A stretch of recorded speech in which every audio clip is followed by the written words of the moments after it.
Menteri Dalam Negeri Tito Karnavian menyebut jika biaya pendidikan di Jakarta lebih mahal ketimbang di Singapura. Pernyataan itu disampaikan dalam Rakornas Dukcapil dan rilis data kependudukan semester 1 tahun 2026 Selasa kemarin. Tito Karnavian menceritakan pengalaman saat dulu sempat menyekolahkan anaknya di Jakarta dan harus berpindah ke Singapura. Benar Bu Wali.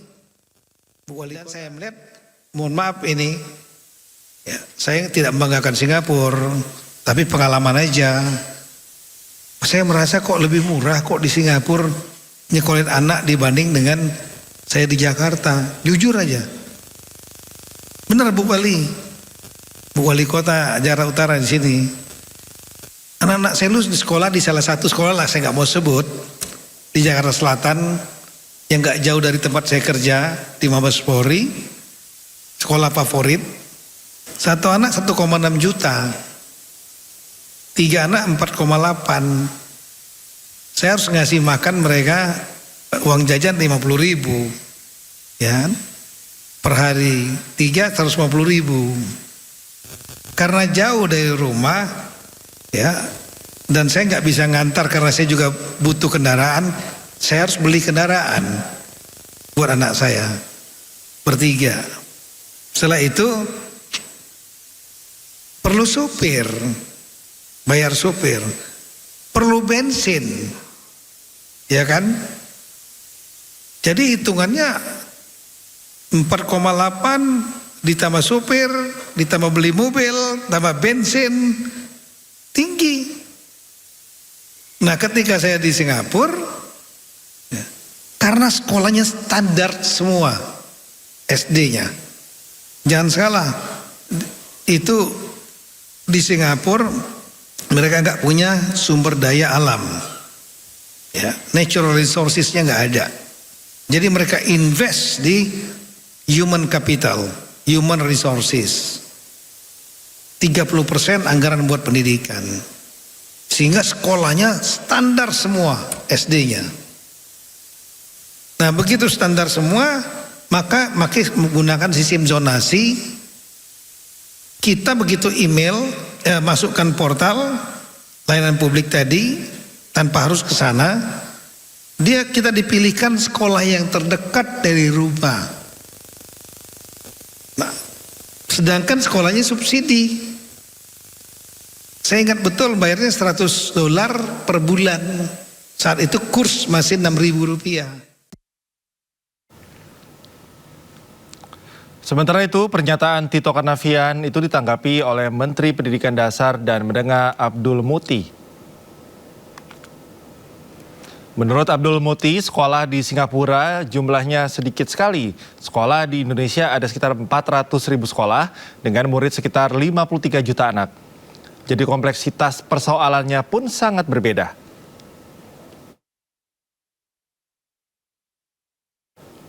BRIN memamerkan 200 produk riset dan inovasi ke Presiden Prabowo Subianto. Salah satu produk andalannya adalah Absorbed Natural Gas (ANG) yang menjadi poin untuk revolusi energi di Indonesia.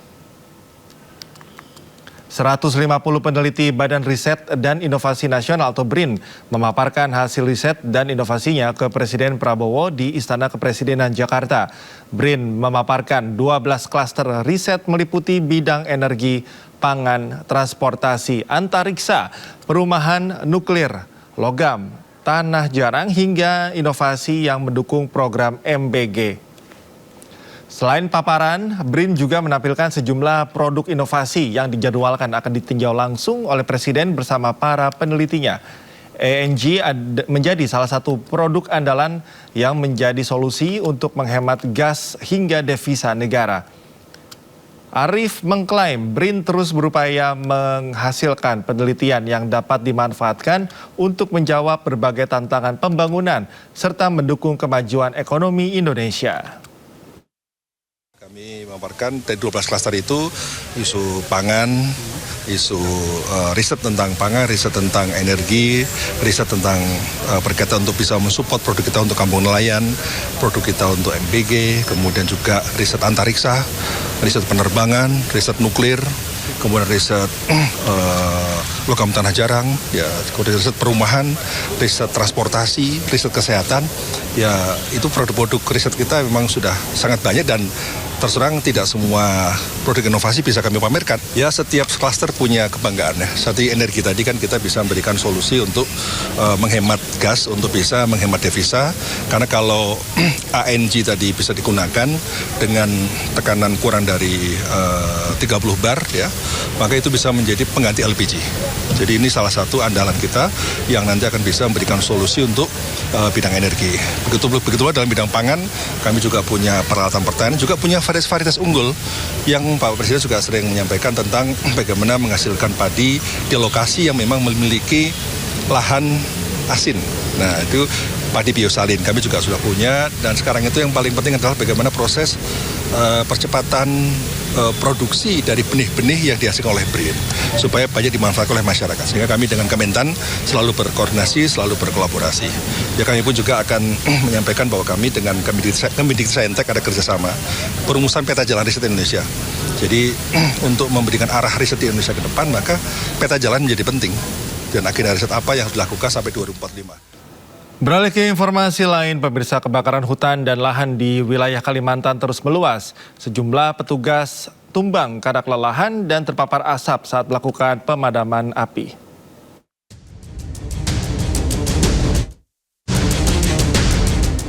Kebakaran hutan dan lahan di Palangkaraya dan Kabupaten Pulang Pisau, Kalimantan Tengah hingga kini masih meluas. Cuaca panas serta angin kencang membuat api dengan cepat menjalar. Petugas gabungan terus berupaya memadamkan api agar tidak meluas.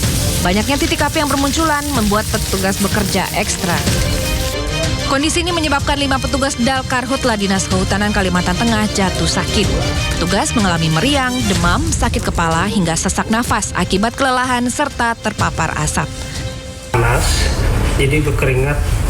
Jadi itu menyebabkan kadang ada yang suhunya rendah.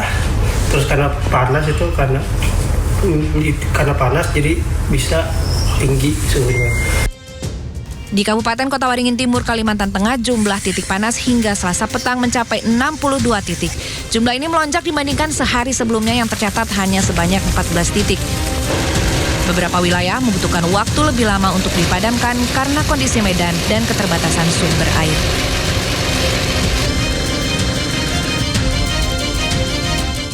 Sementara kebakaran lahan di Savana Bromo, Lumajang, Jawa Timur meluas hingga 85 hektar dan sampai ke Kabupaten Malang. Akses wisata melalui beberapa pintu masuk Bromo ditutup sementara hingga waktu tak ditentukan. Oh, ini tambah banter ya.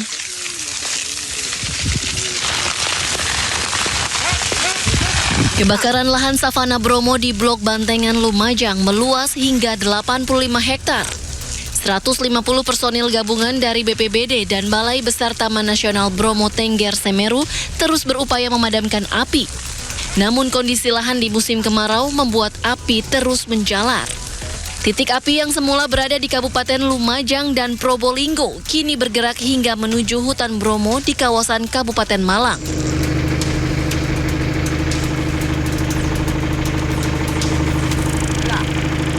Imbas kebakaran, kawasan wisata Bromo ditutup sementara mulai dari pintu masuk Malang dan Lumajang. Sementara dari pintu masuk Cemoro, Lawang, Probolinggo, dan Tosari Pasuruan masih dibuka. Demi keamanan, wisatawan dan warga dilarang mendekati kawasan yang terbakar di area savana.